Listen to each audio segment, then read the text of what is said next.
Merhaba arkadaşlar. Bugünkü çalışmamızda da sizlerle böyle isteyen boyunluk yapabilir, isteyen atkı yapabilir.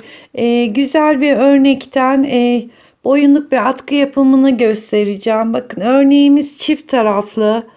Bu tarafı Selanik'e benziyor. Diğer tarafı da şu şekilde.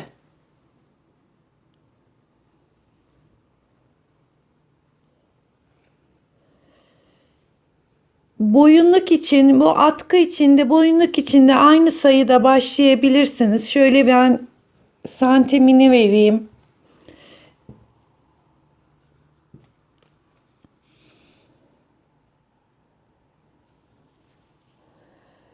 25,5 santim civarında eni var.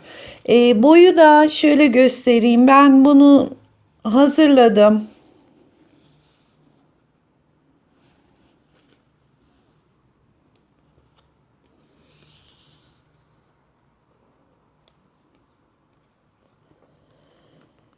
Bir 22 santim kadar olmuş.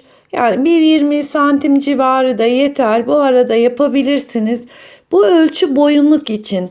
Eğer atkı yapmak istiyorsanız ortalama 1,5 metre ile 1,80 santim arasında örmeniz gerekiyor. Buradaki ilmek sayımız arkadaşlar 41 ilmek. 6 numarayla 41 ilmek başladık.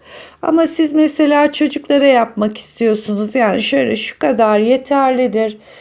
Bu da yaklaşık 29 ilmek ediyor. Eğer hani daha dar uzun yapmak istiyorsanız 29 ilmekten başlayabilirsiniz. Bu ipimiz Rosetti'nin Honey ipi. 6 numarayla ördüm. Şurada renk numarasını da göstereyim. 100 gram ipimiz, metrajını da söyleyeyim arkadaşlar şurada.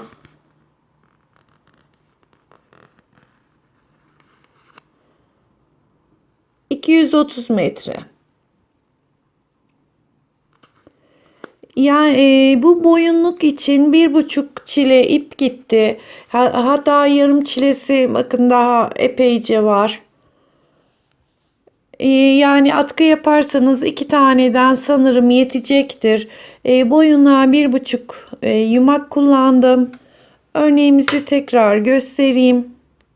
Ben ipimiz biraz tüylü olduğu için şimdi örneği daha düz renkte göstereceğim. Ama bunu dediğim gibi 6 numaralı şişe uygun bir ip. Onunla ördüm. Şimdi örneğin yapımını kısaca az bir ilmekte göstereceğim. Çünkü zaten 2 sıradan oluşuyor örneğimiz. İstediğiniz iple yapabilirsiniz. Ben şimdi normal bir daha önceden artmış bir ipimle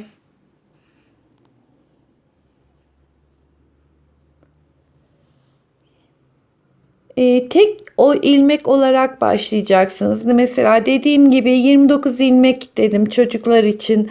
Büyükler için 41 ilmek yaptım ama farklı ipiniz de olur. Tek ilmek olmak şartıyla istediğiniz sayıda başlayabilirsiniz. Şimdi 2, 4, 5, 6, 7, 8, 9, 10, 11, 12, 13, 14, şöyle 15 ilmekten ben örneğin yapımını göstereceğim.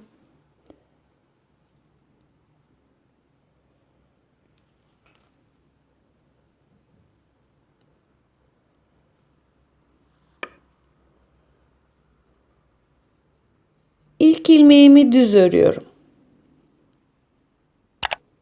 Bu normalde diğer sıralarda boşalacağımız ilmek. Şimdi bir düz bir ters olarak bir düz bir tane ters, bir düz bir ters olarak sıra sonuna kadar gidiyoruz.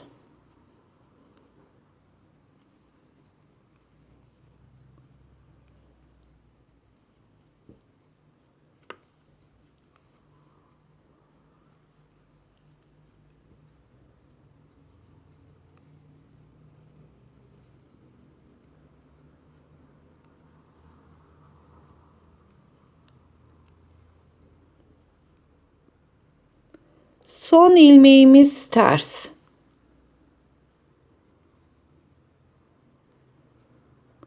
Şimdi diğer tarafa dönüyoruz.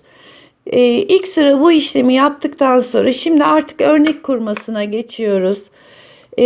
İlk ilmeğimizi boş alıyorum. Şöyle şu şekilde boş aldım. İkinci ilmeğimiz ters. Ters ilmeğimizi örüyorum. Düz ilmeğimiz var. Buradaki ilmeğimiz düz. Düz ilmeği örmeden şişe geçiriyorum ve üstüne ip doluyorum. Ters ilmeğimi örüyorum. Şu gördüğümüz düz ilmeği örmeden şişe geçiriyorum ve üstüne ip doluyorum. Bir ilmek ters örüyorum. Düz ilmeğimi örmüyorum, ip doluyorum. Sadece ters ilmeklerimizi örüyoruz. Düz ilmeği boş geçirdim ve üstüne ip doladım.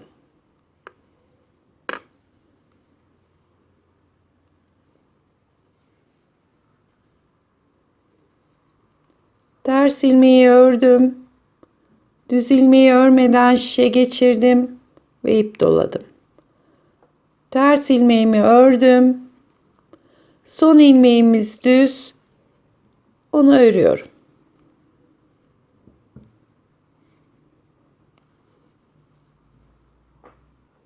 Ve örneğimizin diğer tarafına geldik.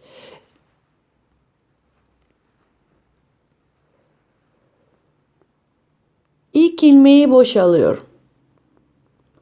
İkinci ilmeğimiz düz. Düz olarak ördüm. İpimi çeviriyorum. Buradaki ters ilmeğin üstüne ip dolanmış vaziyette. Bu ikisini birlikte örüyorum. Tekrar ipi çeviriyorum. Bakın yanındaki ilmeğimiz düz. Düz ilmeğimi örüyorum. Ters ilmeği ikisini birlikte alarak örüyorum. Tekrar arada bir düz. Bir sıra önce doladığımız ilmekle ters ilmeğimizi birlikte örüyorum.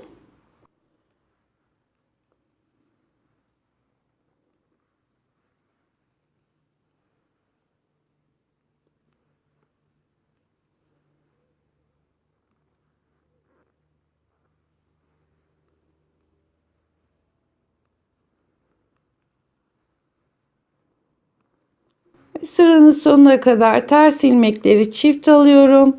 Gördüğüm düz ilmekleri tek örüyorum. Sıranın sonunda düz ilmeğimi ördüm. İpimi çeviriyorum. Son ilmeğimiz ters.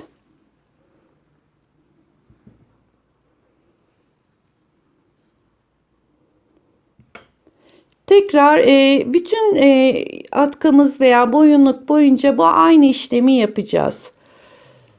Bir tarafta ilk ilmeği boşaldım. İkinci ilmeğim ters.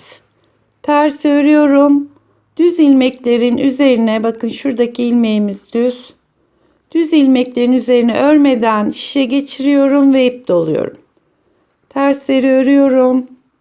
Düz ilmekleri boş geçirip ip doluyorum.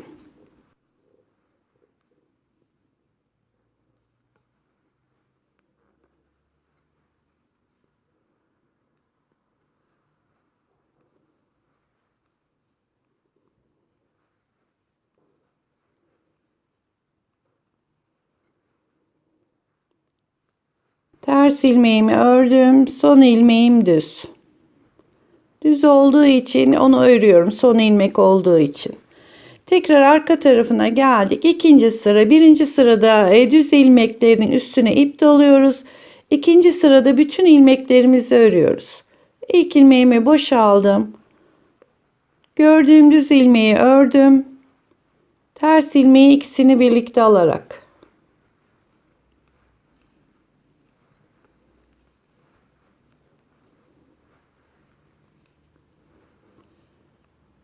Düz ilmekleri örüyorum. Ters ilmeği iki taneyi birlikte alarak örüyorum. Bir düz, bir ters olarak.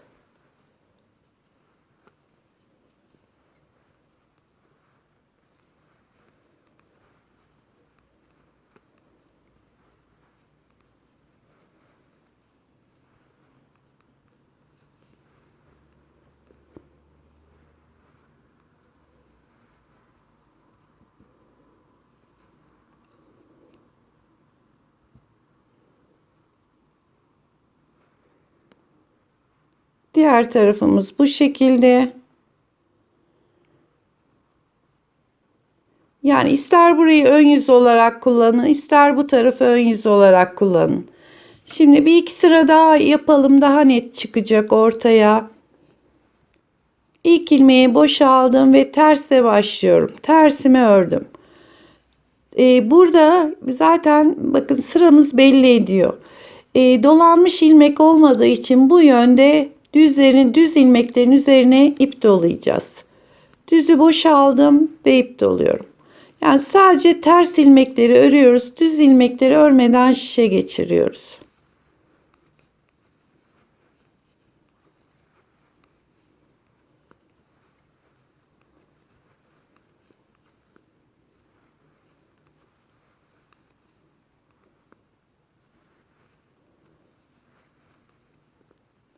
Son ilmeğim düz.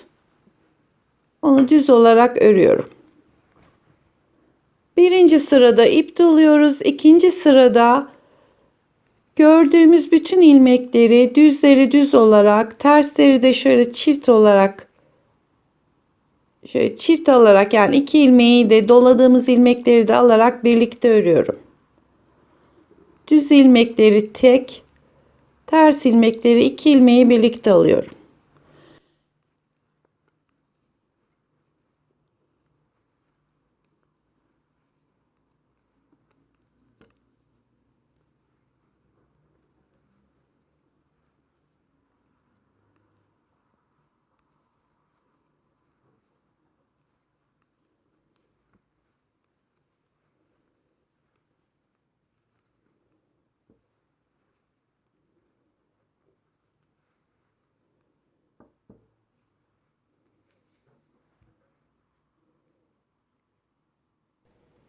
Ben şöyle birkaç sıra daha ördüm ki örneğimiz daha net ortaya çıksın diye. Bakın örneğimizin bir tarafı bu şekilde görünüyor. Diğer tarafı böyle. Yani bu örneği bir tek atkı boyunluk olarak düşünmeyin arkadaşlar. Yani hırkada, merserize, bluzlerde gerçekten güzel duran bir örnek.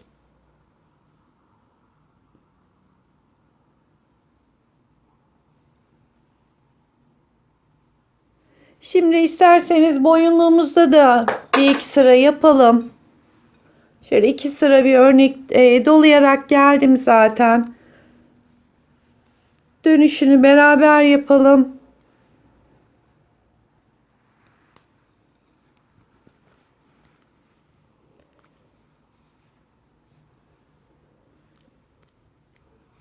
Düz ilmeğimi ördüm. Terslerimi beraber alıyorum.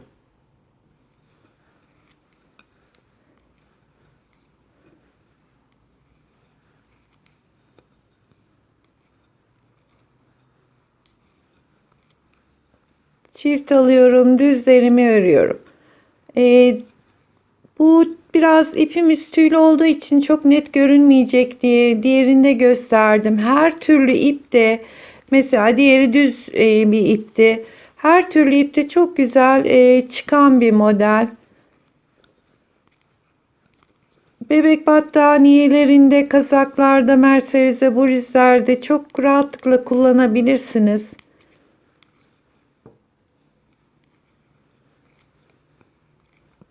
Sıranın sonuna kadar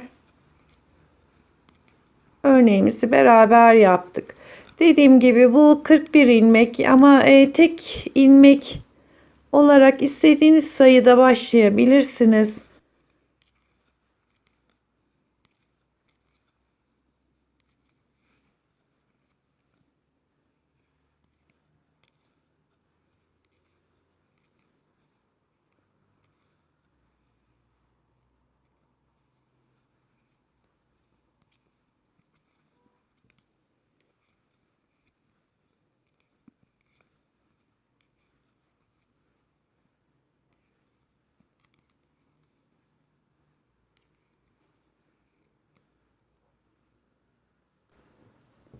Evet, şimdi ilmeklerimizi kesmesine geldik.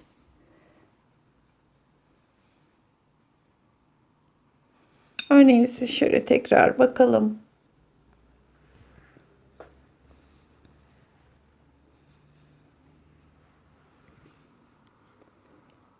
İlk ilmeğimi şişime geçirdim. İkinci ilmeğim ters. Ters olarak örüyorum. Bu arkadaki ilmeği ördüğüm ilmeğin üstünden geçiriyorum.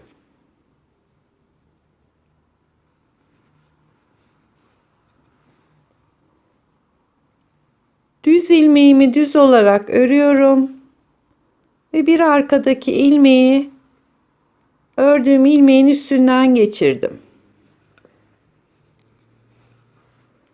Tersleri ters olarak örüyorum. Ördüğümüz ilmek hep şişte kalacak şekilde arkadaki ilmeği onun üstünden geçiriyoruz. Düzleri düz örüyorum. Ve ilmeğimin üstünden bırakıyorum. Yalnız keserken biraz yumuşak kesin. Diğer tarafa dikeceğiz çünkü. Ters ilmeklerimi ters örüyorum.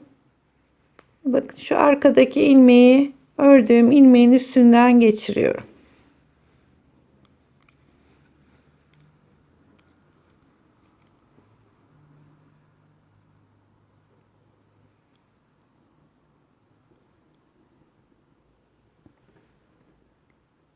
Evet, bütün ilmeklerimizi keserek bitirdik. Şimdi bu ipimizi biraz uzun keselim, dikecek kadar.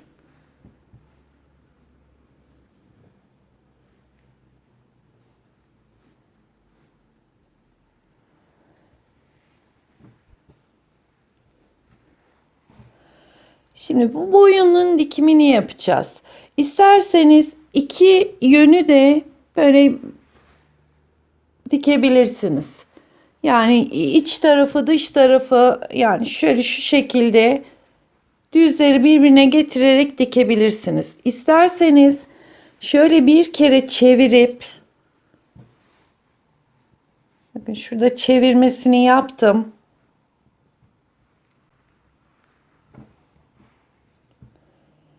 Dikerken mesela şu çubuklu yön burada, diğer tarafı da şu şekilde de dikebilirsiniz. Yani bakın kendinden bir kere şöyle dolanmış olacak. Yani bu tamamen nasıl dikmek istediğinize bağlı. Çünkü zaten boyunda da bir kere daha dolanacak. O şekilde de dikebilirsiniz. Birbirine karşılıklı düz olarak da dikebilirsiniz. Ben bu sefer genelde dolayarak dikerim ama bu sefer şöyle düz olarak dikeceğim.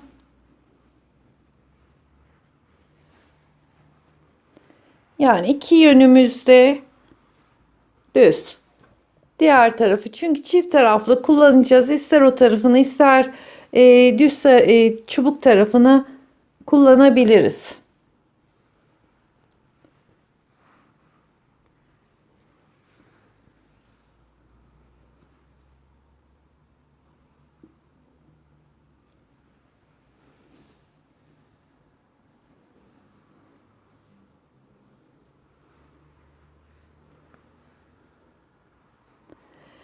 Şimdi ipimiz zaten şurada bağlıydı arkadaşlar. Yani kestiğimiz ip. Şurada başlama ipimiz. Daha sonra onu da saklayacağız. Şöyle karşılıklı getiriyorum. Bakın şu kenarlarda ilmeklerimiz var. Onları karşılıklı dikeceğiz. Şimdi ilk başladığım noktaya giriyorum. Ve buraya bir kere daha giriyorum ki ilk kenar ilmeğimiz biraz daha sağlam olsun.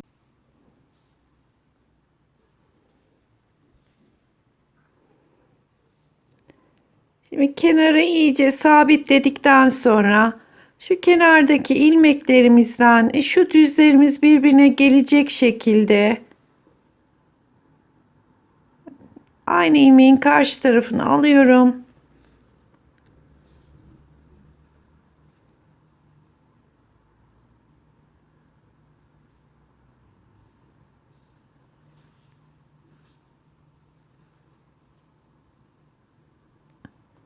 Bu şekilde dikişimizi tamamlayalım.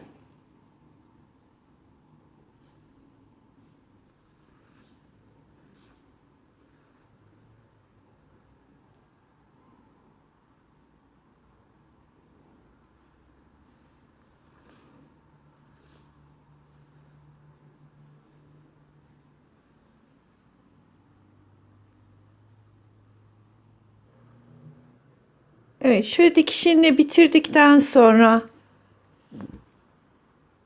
iplerimizi saklayalım, kalan iplerimizi.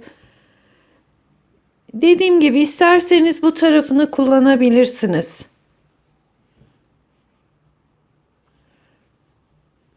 Ya da şöyle bakın, şöyle elimle bir kere doluyorum.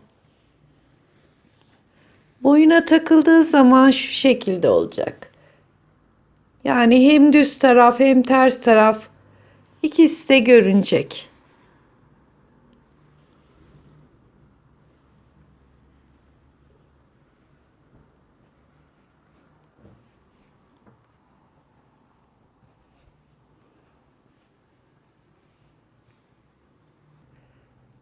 Güzel bir boyunluğumuz oldu arkadaşlar. Yani bakın, çift taraflı yumuşacık.